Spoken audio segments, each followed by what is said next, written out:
श्री स्वामी समर्थ. जय जय स्वामी समर्थ. तुम्हा सर्वांचं पुन्हा एकदा अगदी मनापासून आपल्या या नवीन व्हिडिओमध्ये मी स्वागत करते. तर आता लवकरच 25 जुलैपासून शुक्रवारपासून श्रावण महिना हा सुरू होणार आहे. संपूर्ण श्रावण महिना हा भगवान शिवांना समर्पित आहे. श्रावण महिन्यामध्ये जो तो आपापल्या परीने भगवान शिवशंकरांची कृपा प्राप्त करून घेण्यासाठी महादेवांची पूजा सेवा अर्चा करत असतो. श्रावण महिन्यामध्ये भगवान शिवांची कृपा प्राप्त करून घेण्यासाठी आपण महादेवांच्या विविध स्तोत्रांचं मंत्रांचं पठण करत असतो. तसंच शिवलिंगावर आपण रुद्राभिषेक हा सुद्धा करत असतो. तसंच बरेच भाविक महादेवांची कृपा प्राप्त करून घेण्यासाठी या श्रावण महिन्यामध्ये शिवलीलामृत या ग्रंथाचं पारायणसुद्धा करत असतात. भगवान शिवांचा महिमा सांगणारी, अत्यंत पवित्र आणि पावन असणारी आणि महादेवांची आवडती अशी सेवा आहे ती म्हणजेच शिवलीलामृत या ग्रंथाचं पारायण होय. आपलं दुर्भाग्य बदलण्याची ताकद या ग्रंथामध्ये आहे आणि भगवान शिवांची अतिशय प्रिय अशी ही सेवा आहे. त्यामुळे ज्यांना कोणाला या श्रावण महिन्यामध्ये शिवलीलामृत या ग्रंथाचं पारायण करायला जमत असेल तर त्यांनी ते नक्की करावं. आणि ज्यांना कोणाला या श्रावण महिन्यामध्ये शिवलीलामृत या ग्रंथाचं पारायण करणं शक्य नाही तर अशांनी काय करायचं आहे तर या श्रावण महिन्यामध्ये अशा व्यक्तींनी शिवलीलामृत या ग्रंथातील 11व्या अध्यायाचं रोज पठण श्रवण जर केलं तर अशा व्यक्तींना संपूर्ण शिवलीलामृत या ग्रंथाचं पारायण केल्याचं पुण्यफळ या श्रावण महिन्यामध्ये मिळेल. संपूर्ण शिवलीलामृत या ग्रंथाचं पारायण करणं जर तुम्हाला शक्य नसेल तर तुम्ही दररोज या श्रावण महिन्यामध्ये शिवलीलामृत या ग्रंथातील 11व्या अध्यायाचं पठण करा. शिवलीलामृत या ग्रंथातील 11व्या अध्यायाच्या संकल्पयुक्त किंवा संकल्प न करताही पठण केल्याने किंवा नुसतेच श्रवण केल्याने देखील आपल्या सर्व इच्छा मनोकामना पूर्ण होत असतात. तर या श्रावण महिन्यामध्ये शिवलीलामृत या ग्रंथातील 11व्या अध्यायाचं आपल्याला पठण कसं करायचं आहे, या 11व्या अध्यायाचं आपल्याला अनुष्ठान कसं करायचं आहे, याची पूजा मांडणी कशी आहे, संकल्प उद्यापन हे आपल्याला कसे करायचे आहे याबद्दलच संपूर्ण माहिती आपण आपल्या आजच्या या व्हिडिओमध्ये जाणून घेणार आहोत. आणि म्हणूनच ही अत्यंत महत्त्वपूर्ण माहिती जाणून घेण्यासाठी तुम्ही हा व्हिडिओ कुठेही स्किप न करता शेवटपर्यंत नक्की बघा. आणि सांगितल्याप्रमाणे तुम्हीसुद्धा शिवलीलामृत या ग्रंथातील 11व्या अध्यायाचे अनुष्ठान करा, म्हणजे तुमच्या सर्व इच्छा मनोकामना महादेवांच्या कृपेने पूर्ण होतील. शिवलीलामृत या ग्रंथाचं पारायण करणे ही भगवान शिवांची अत्यंत आवडती सेवा मानली जाते. तसंच ही सेवा भगवान महादेवांची अतिशय प्रभावी अशी सेवा आहे. आपल्याला सर्वांना माहितीच आहे की चातुर्मास सुरू झाला की श्रीहरी विष्णू हे योग निद्रेमध्ये जात असतात आणि या संपूर्ण सृष्टीचा कारभार महादेवांकडे सोपवतात. आणि म्हणूनच या संपूर्ण श्रावण महिन्यामध्ये शिवतत्व हे हजारांच्या पटीने जागृत झालेलं असतं. आणि म्हणूनच जेव्हा शिवांचं तत्त्व हे हजारोंच्या पटीने जागृत झालेलं असतं तर अशा या श्रावण महिन्यामध्ये आपण महादेवांची पूजा सेवाही नक्की करावी. मग या श्रावण महिन्यामध्ये तुम्हाला महादेवांची जशी जमेल तशी सेवा तुम्ही नक्की करा. आणि या श्रावण महिन्यामध्ये ज्यांना शिवलीलामृत या ग्रंथाचं पारायण करणं शक्य नाही तर अशांनी शिवलीलामृत या ग्रंथातील 11व्या अध्यायाचं दररोज पठण नक्की करा. शिवलीलामृत या ग्रंथातील 11व्या अध्यायाचं पठण जर आपण केलं तर याचे काय फायदे होतात तर शिवलीलामृत या ग्रंथातील 11वा अध्याय हा अत्यंत महत्त्वपूर्ण मानला जातो. आणि आपण जर नुसतंच 11व्या अध्यायाचं पठण रोज केलं तर यामुळे रुद्राध्याय पठण केल्याचं पुण्यफळ आपल्याला मिळत असतं. आणि तसंच एकादश कपिला गायींचं दान केल्याचं पुण्यफळसुद्धा आपल्याला मिळत असतं. या अध्यायाच्या पठणाचा महिमा शिवलीलामृत या ग्रंथामध्येच सांगितलेला आहे की जो या अध्यायाचं पठण नित्यनियमानं दररोज करेल आणि मनोभावे पठण करेल किंवा श्रवण करेल तर अशा व्यक्तीला कुठलीही ग्रहपीडाही बाधणार नाही. अशा व्यक्तीच्या घरात कुठलीच ग्रहपीडाही राहणार नाही आणि अशा व्यक्तीच्या घरात वास्तुदोषसुद्धा राहणार नाही. भूतबाधा, पिशाचबाधा, एखादा रोग किंवा आरोग्यविषयक समस्या किंवा दारिद्र्य तसंच पितृदोषासुद्धा कधीच राहणार नाही.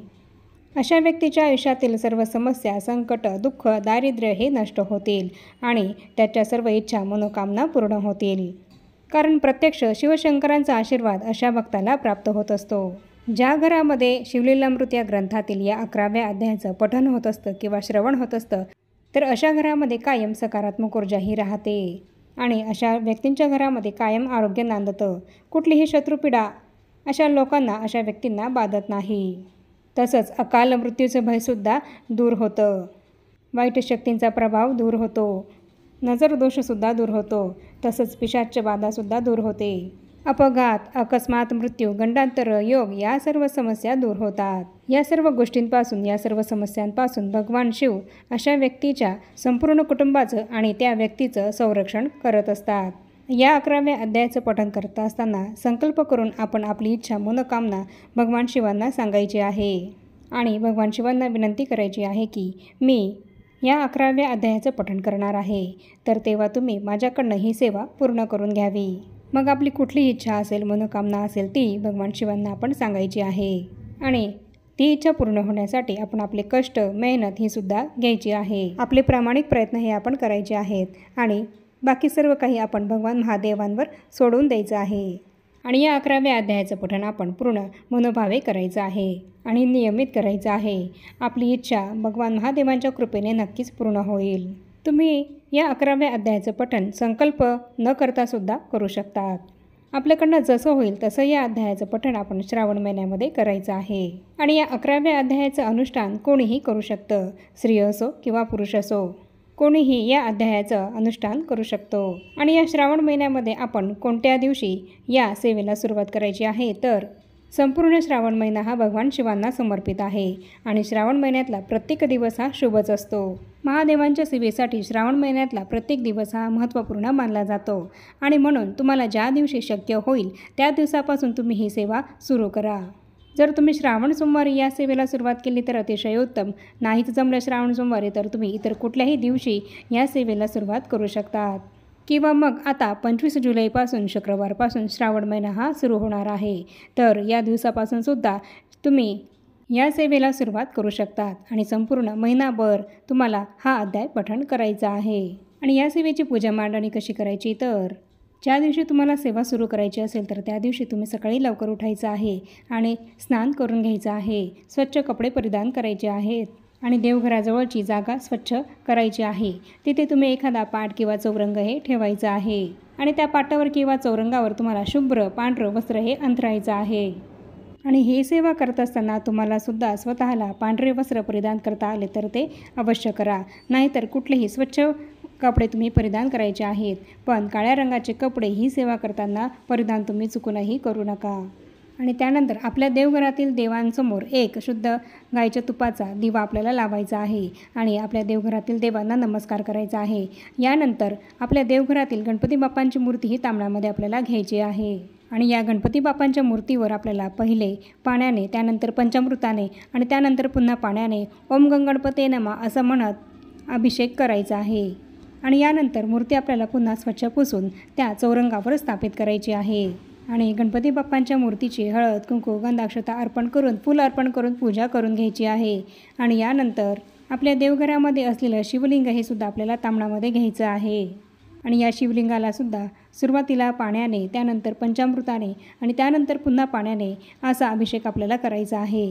आणि हा अभिषेक करत असताना आपल्याला ओम नमः शिवाय या मंत्राचा जप करायचा आहे. आणि यानंतर हे शिवलिंग आपल्याला स्वच्छ पुसून घ्यायचं आहे आणि ते त्या चौरंगावर आपल्याला स्थापन करायचं आहे. आणि यानंतर या शिवलिंगाला आपल्याला भस्म लावायचं आहे, पांढरी फुलं अर्पण करायची आहेत, तसंच बेलपान हे सुद्धा अर्पण करायचं आहे.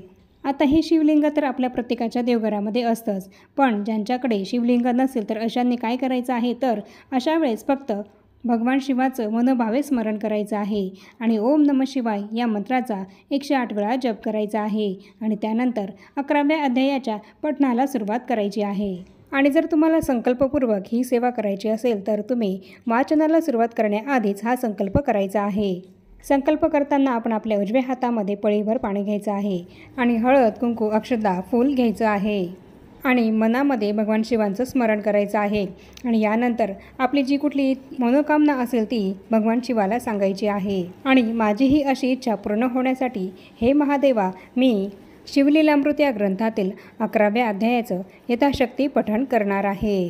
तरी तुम्ही माझी ही सेवा माझ्याकडनं पूर्ण करून घ्या आणि माझी इच्छा, मनोकामना पूर्ण करा, अशी विनंती महादेवांना करायची आहे. आणि जर तुम्ही या श्रावण महिन्यामध्ये या अध्यायाचं दररोज पठण करणार असाल तर संकल्प घेताना तुम्ही असं म्हणायचं आहे की या अध्यायाचं मी दररोज पठण करणार आहे. तर हे महादेवा, तुम्ही माझी इच्छा, मनोकामना पूर्ण करावी आणि माझी ही सेवासुद्धा माझ्याकडनं करून घ्यावी, असं तुम्हाला म्हणायचं आहे. संपूर्ण महिनाभर जर तुम्हाला या 11व्या अध्यायाचं अनुष्ठान करणं शक्य नसेल तर मग तुम्ही 5, 7, 11 दिवससुद्धा या 11व्या अध्यायाचं पठण करू शकतात, अनुष्ठान करू शकतात. फक्त संकल्प करताना तुम्ही किती दिवस हे अनुष्ठान करणार आहात ते तुम्हाला सांगायचं आहे.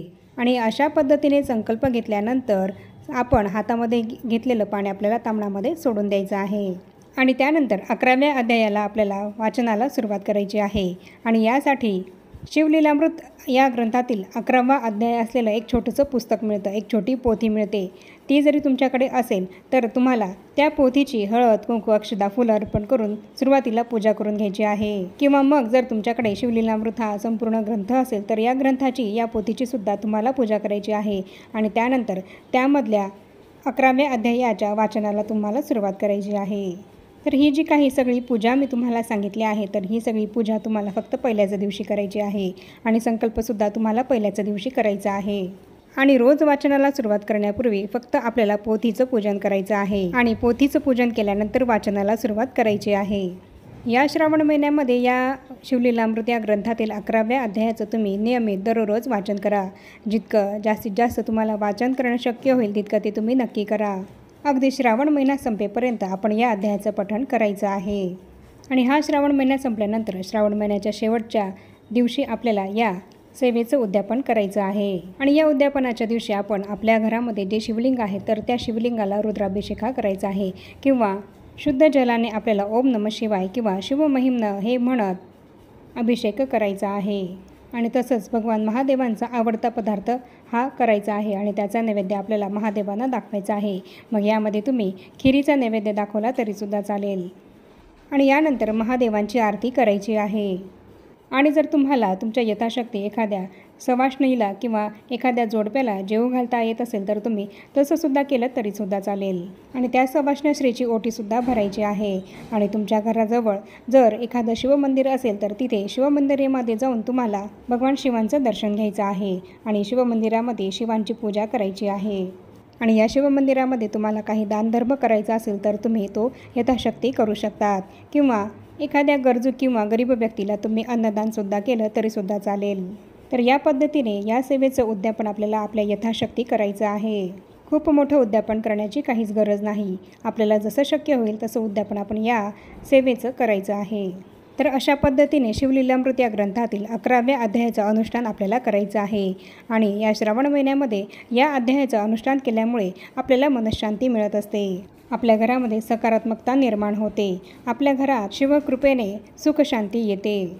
आणि आपली मनोकामना पूर्ण होते. आपल्या जीवनात आलेलं नैराश्य दूर होतं. आणि आपल्या कळत नकळत आपल्या हातून जे काही पाप झाले असतील तर त्यातूनसुद्धा आपल्याला या सेवेमुळे मुक्ती मिळते.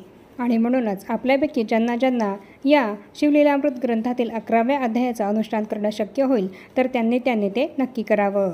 तर अशा पद्धतीने या शिवलीलामृत ग्रंथातील 11व्या अध्यायाचं अनुष्ठान आपण श्रावण महिन्यामध्ये कसं करावं याबद्दलची संपूर्ण माहिती या व्हिडिओमध्ये मी तुम्हाला सांगितली आहे. आणि आता या छोट्याशा माहितीसह आपण आपला आजचा हा व्हिडिओ इथेच थांबवूया. चॅनलवर जर तुम्ही पहिल्यांदाच आला असाल तर चॅनलला जरूर सबस्क्राईब करा. आणि या व्हिडिओला जास्तीत जास्त लाईक आणि शेअरसुद्धा नक्की करा. आणि भेटूया पुन्हा अशाच नवीन एका माहितीपूर्ण आणि महत्त्वपूर्ण व्हिडिओसोबत. तोपर्यंत सर्वांना श्री स्वामी समर्थ.